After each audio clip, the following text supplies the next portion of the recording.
Telugu cinema ఇండస్ట్రీలో power star Pawan Kalyan గురించి మనం ఎంత చెప్పినా తక్కువే అవుతుంది.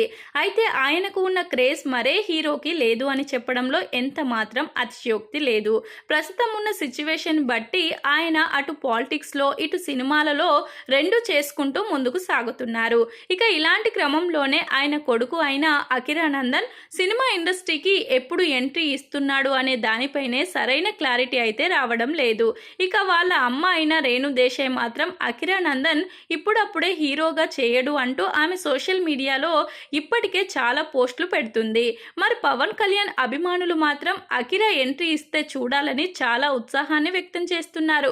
మరి ఇలాంటి క్రమంలో అకిరా ఎంట్రీ ఉంటుందా లేదా ఒకవేళ ఉంటే ఎప్పుడు ఉంటుంది అనే దాని మీదనే ఇప్పుడు సర్వత్రా ఆసక్తి అయితే నెలకొంది.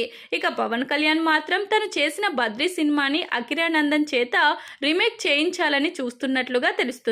తన సన్నిహితుల దగ్గర ఇంతకు ముందు పవన్ కళ్యాణ్ చెప్పినట్లుగా కూడా వార్తలైతే వచ్చాయి.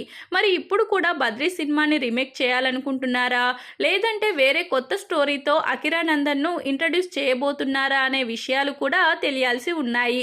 ఇక దీనికి మాత్రం ఇంకా సమయం పట్టే అవకాశాలు ఉన్నాయి. ఇంకా 3 నుంచి 4 సంవత్సరాల సమయంలో అకిరానందన్ తెలుగు సినిమా ఇండస్ట్రీకి ఎంట్రీ ఇవ్వబోతున్నట్లుగా కూడా తెలుస్తుంది. ఇక ఇప్పటికే పవన్ కళ్యాణ్ సైతం అకిరానందన్ను వెంట పెట్టుకొని తిరుగుతూ ఉండడం విశేషం.